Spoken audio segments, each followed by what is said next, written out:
Brainstorming networking, me imagino que es el orden de cosas. Veamos si la ley de Murphy aparece, esto se pone lento o rápido. Entonces, 4 variaciones sobre arte y dinero. La primera se llama la culebra y la araña. Empiezo con esta porque todos tenemos culebras. De alguna manera publicaron la lista de las personas que van a asistir en la página, y al curiosearla me di cuenta pues que la mayoría de personas que hablan es gente trabajadora, gente que se la rebusca, o para decirlo de una manera más elegante, freelancea,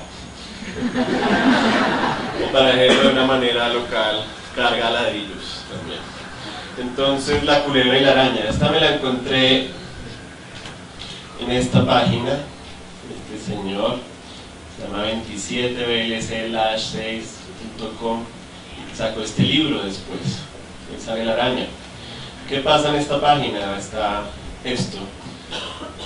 Este señor recibe este correo de Jane Giles a su cuenta, de David Thorne, el asunto es cuenta atrasada.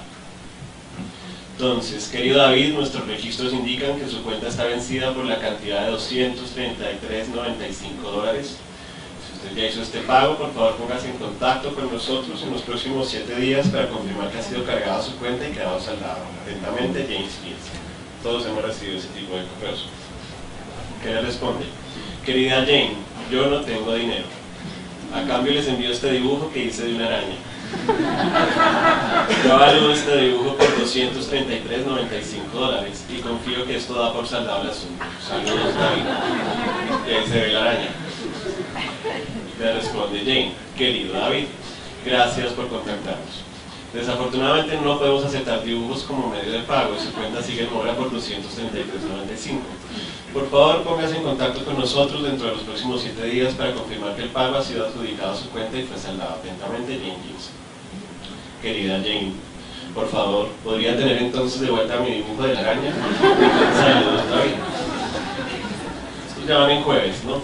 Querido David, usted me mandó por correo electrónico el dibujo a mí. ¿Quiere que se lo devuelva por correo? Atentamente, Jane Giles. Le responde: querida Jane, sí, por favor. Saludos, David. Y ahí le manda el dibujo.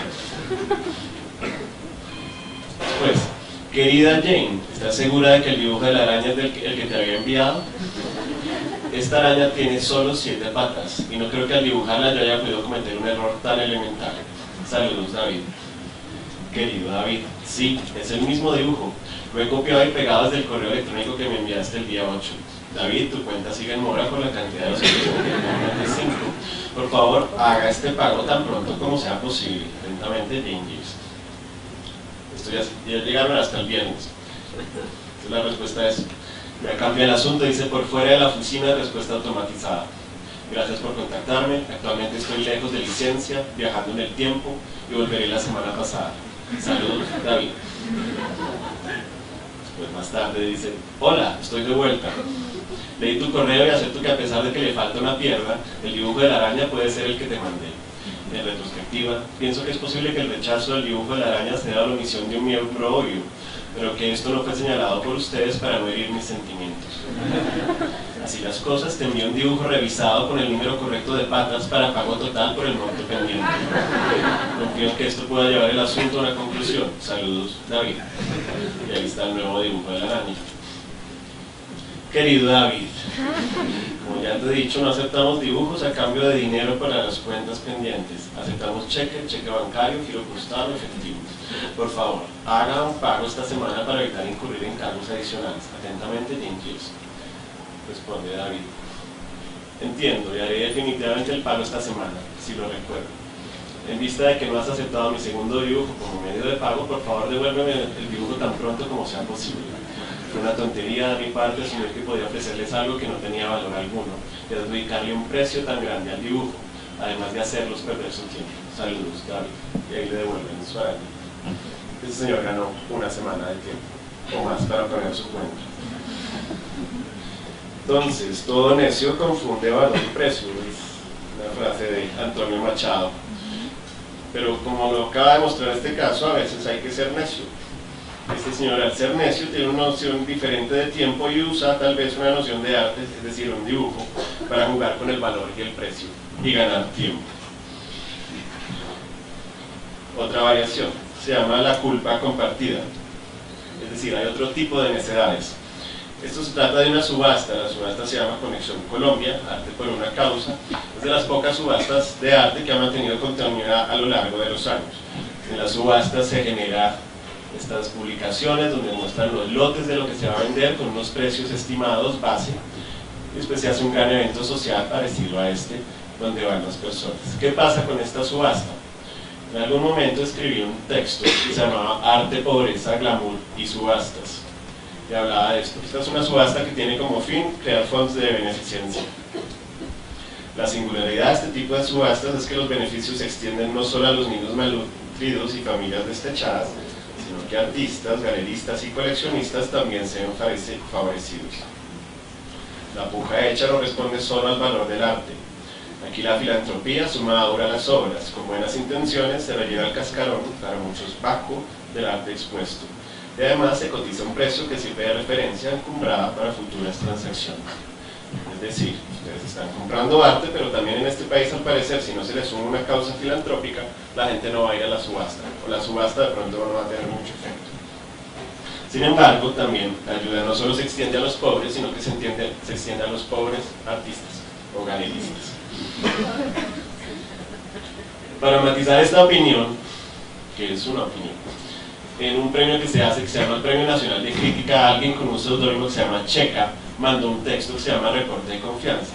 Esta persona al parecer tuvo acceso a más datos de Conexión Colombia y se dio cuenta que pasaba lo siguiente,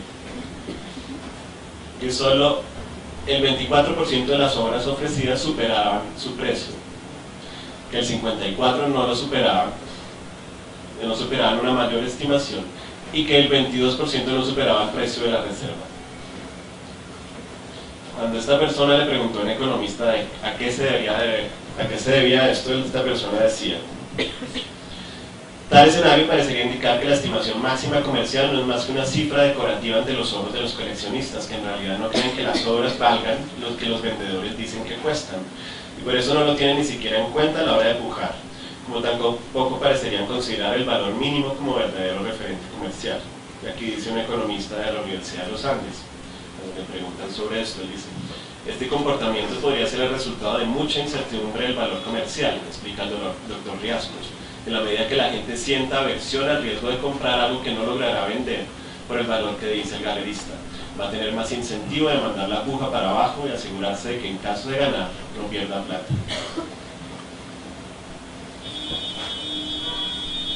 Y más adelante dice esta persona en este texto: lo otro que es claro y quizás sea lo más interesante es el hecho de que el elemento filantrópico no parecería incentivar a los compradores como se esperaría, pues si actuara realmente como un estímulo, los compradores llevarían las pujas muy alto para darle un valor filantrópico a las obras y por ende estos datos tendrían que mostrar tendencias muy distintas.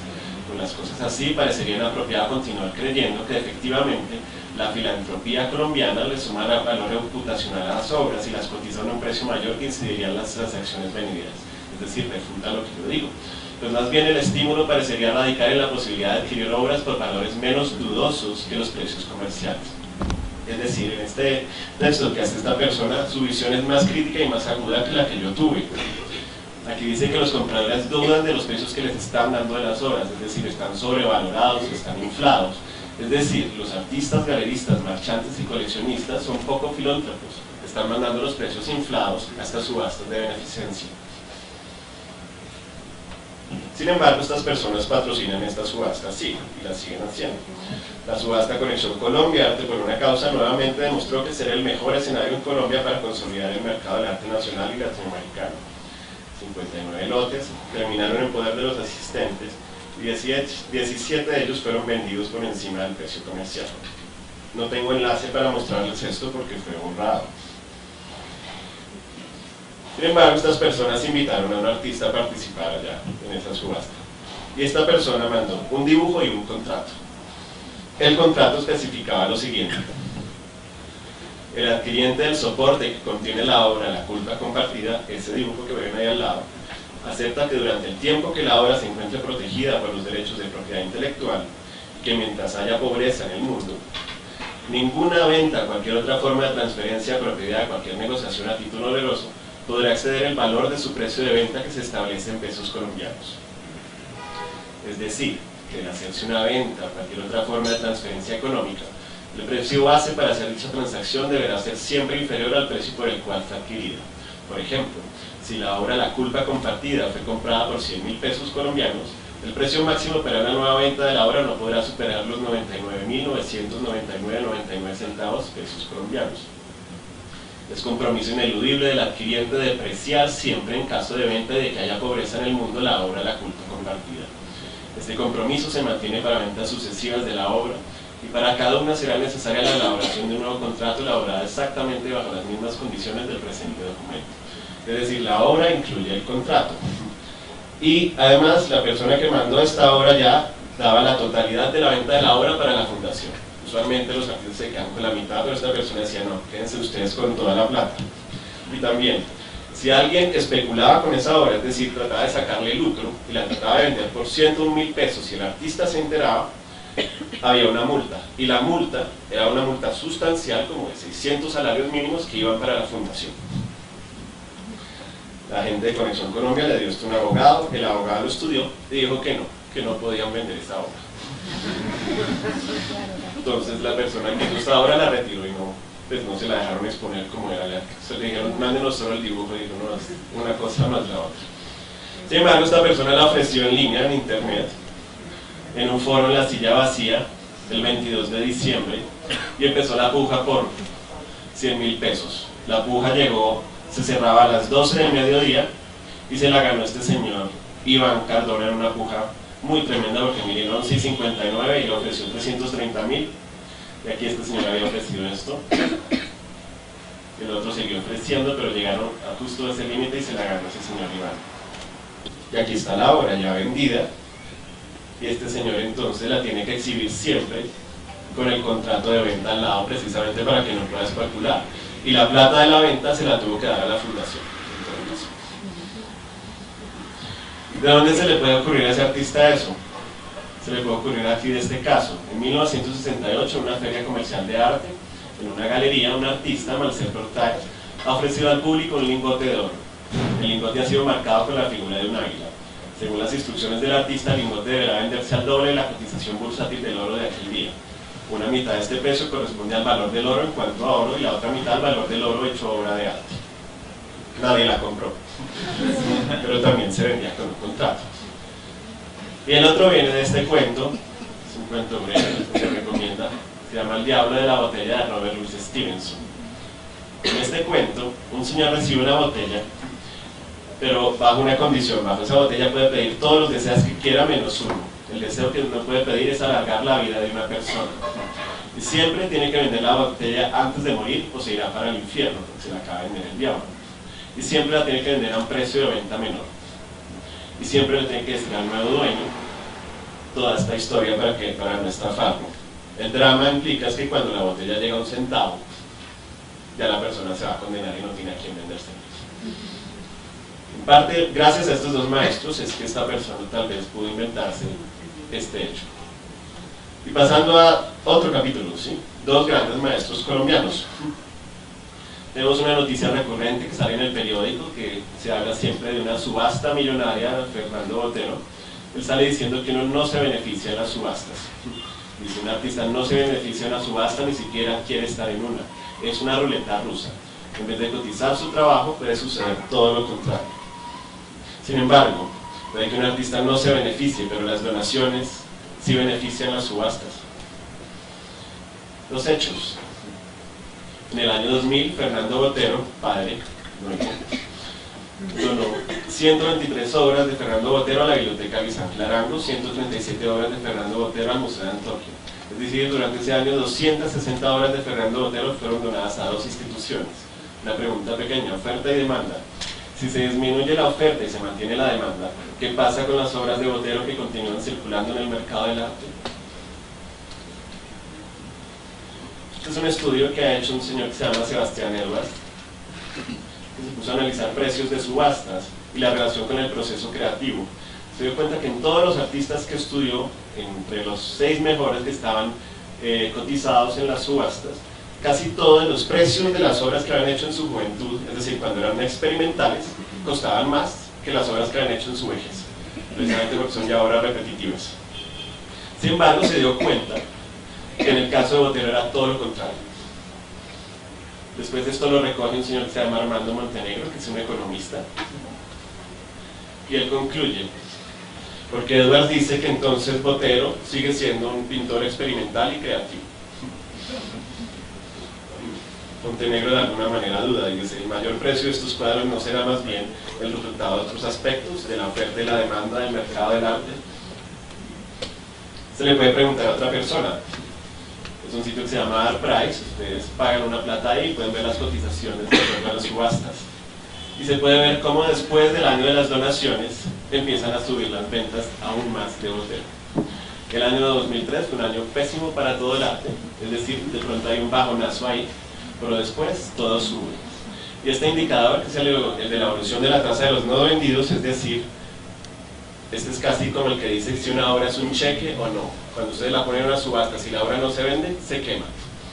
Los cuadros de Botero son como un cheque en efectivo. Ustedes los ponen en una subasta y siempre se van a vender. Ese es el que más miran los vendedores. Y miren que el de Botero es totalmente positivo. Entonces, una página de periódico vieja, cuando vinieron a inaugurar creo que la primera feria de Artway, dice: se dispara el precio de coca en calles de Estados Unidos. Es decir, oferta y demanda. Y al lado está millonaria venta de la obra de Botero. Entonces, tal vez la sonrisa de la Mona Lisa de Botero, después de cierto tiempo, ya no es una sonrisa pictórica, sino que es otro tipo de sonrisa. Otro maestro colombiano, en un texto que había escrito sobre él, este señor dice: cuando los imperios caen, el romano, el griego, lo único que queda es el arte. La ampulosa frase la dijo un coleccionista que en mayo de 2007 pagó $2.8 millones por un cuarteto de imágenes de Jacqueline Kennedy hechas por Warhol entre 1964 y 66. Un mes después, en otra subasta, el coleccionista pagó 1.5 millones por una sola Jacqueline. 6 meses después, el coleccionista vendió por 6.5 millones otro cuarteto de Jacquelines que tenía en su inventario. Así, en menos de un año, el coleccionista logró doblar el precio de todas las obras. Su nombre es José Mugrave. Nació en Palestina en 1936, a los 16 años llegó a Colombia, hizo fortuna importando textiles, por cierto lo odian en Cortejero. En 1982 emigró a Estados Unidos, retomó su negocio de telas, pero pronto lo abandonó. El arte se convirtió en mi refugio, dice. Mugrave tiene entre 3.000 y 4.000 obras de arte, pero su cantera de Warhol es la materia prima de su negocio. Tiene más de 800 piezas, 10% del total de las obras atribuidas a este artista. Es la Mona Lisa de nuestra época, dice Mugrave al referirse a una de las Marilyn que posee. En 1988 pagó por ella $4 millones, un precio exorbitante para la época. Justificó su compra diciendo que adquiría algo más que una pintura. Compré un pedazo de la cultura americana. Mugrave afirma que si Warhol estuviera vivo, el artista cruzaría la calle para venir a saludarlo. Entonces, este es otro maestro de las finanzas. Por cierto, Mugrave también tiene hijos que también van a la estela de él. Han intentado hacer lo mismo que han hecho con Warhol, es decir, subir los precios con este otro artista que se llama Damien Hirst. De alguna manera ellos poseen este tiburón. El problema con Damien Hirst es que además de ser vivo, está vivo. Es decir, él mismo también trata de manejar su obra y hizo una subasta donde él sin intermediarios se puso a vender demasiado. Es decir, inundó el mercado. Y al inundar el mercado, ¿qué pasa? Estos son los precios de Hirst para el año pasado. Y miren cómo han caído. Es decir, Hirst no ha aprendido. El último capítulo: sexo, eunucos y ocio.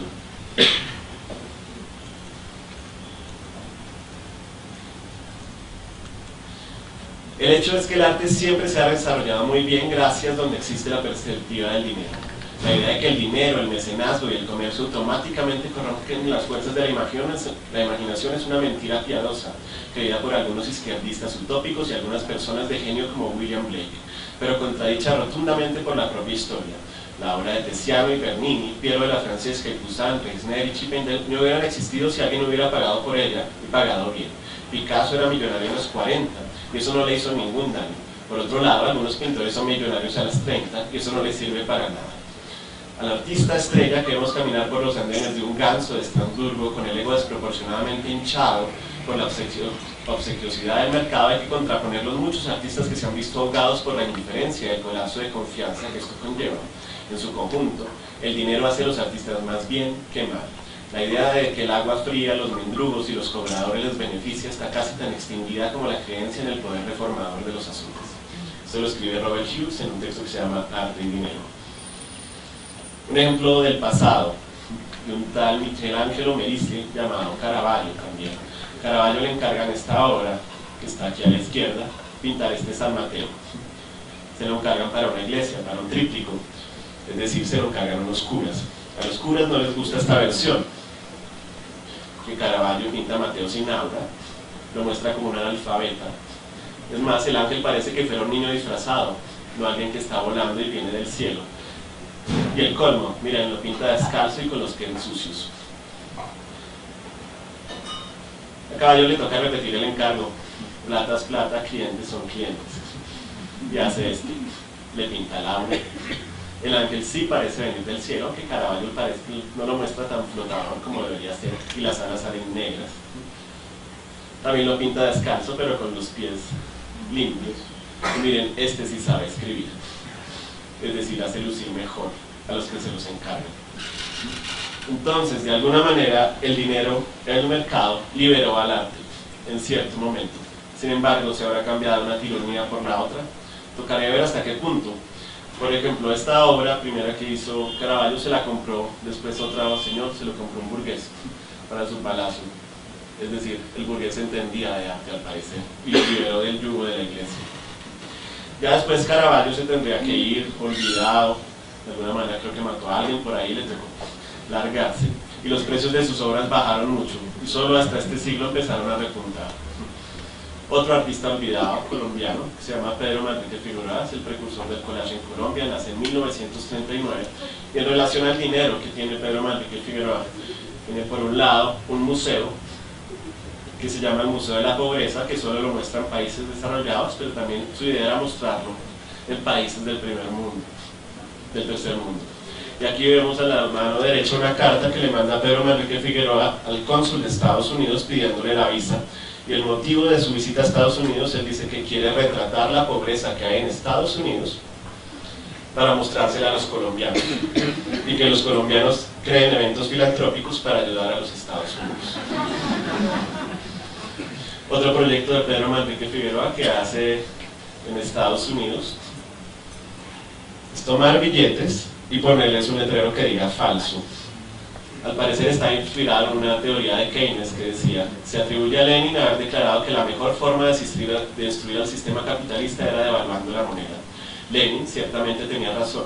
No existe medio más sutil ni más seguro para trastornar las bases complejas de una sociedad que devaluar su moneda. Este proceso involucra los más altos principios de las leyes económicas con el lado de la destrucción, y lo hace de tal forma que ni un hombre entre un millón es capaz de diagnosticarlo. El problema es que Pedro Manrique Figueroa nunca contó con suficiente dinero para poder ponerle el letrero de falso y así destruir el dinero. Ya casi para terminar. Los críticos son como eunucos en una arena. Saben cómo se hace, puesto que lo ven hacerse cada día, pero están impedidos para hacerlo por sí mismos. Otro señor: el arte es la vida sexual del dinero. Entonces, ¿por qué tendríamos que abstenernos de participar de esta orgía del arte y del dinero? Pero lo importante sería cómo hacerlo, pero cómo hacerlo sin culpa. Porque miren, no se culpe a nadie. La única regla del mercado del arte es que no hay reglas. Todo intento de análisis económico da las evidencias limitadas y la imposibilidad de cifrar con exactitud justificación. Hablamos de arte.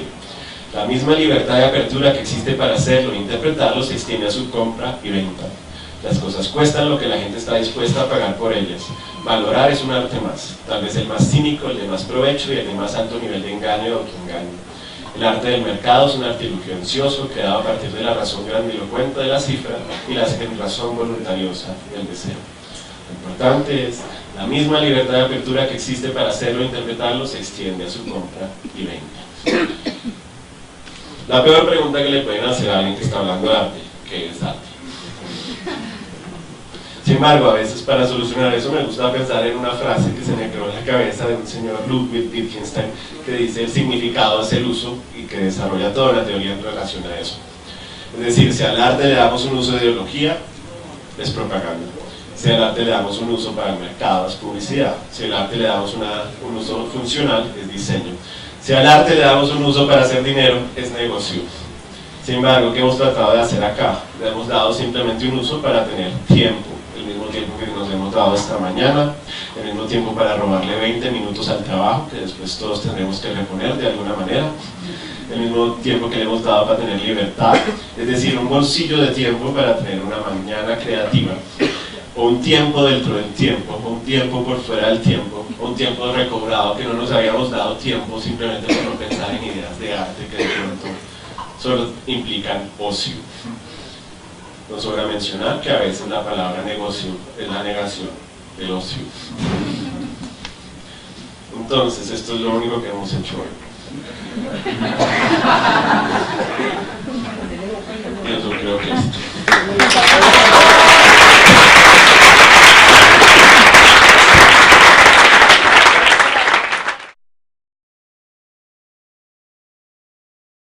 Léala usted para que vea que no me la estoy inventando. Dice, una cosa que comprarías por $1.000.000. ¿Cuál? Otro $1.000.000.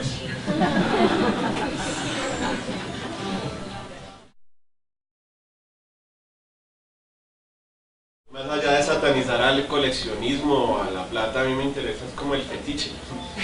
Es decir, no mirar a los coleccionistas o a los especuladores simplemente como gente que quiere hacer plata, sino gente que está fascinada por esos objetos, por esa cosa de control, por esa cosa de uno poder comprarse, no sé, un Picasso y uno ponerlo en el baño de la casa. ¿Por qué? Porque me dio la gana.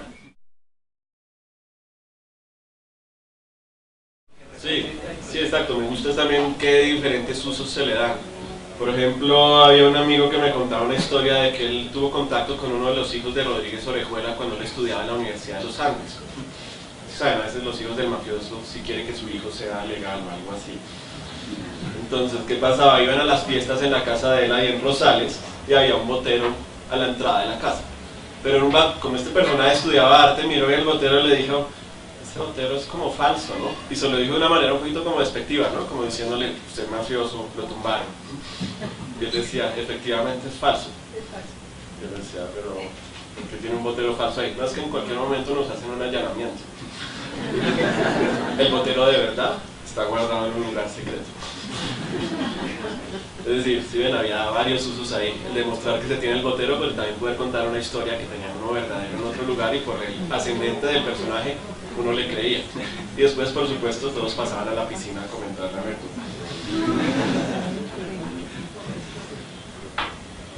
Lucas, muchísimas gracias.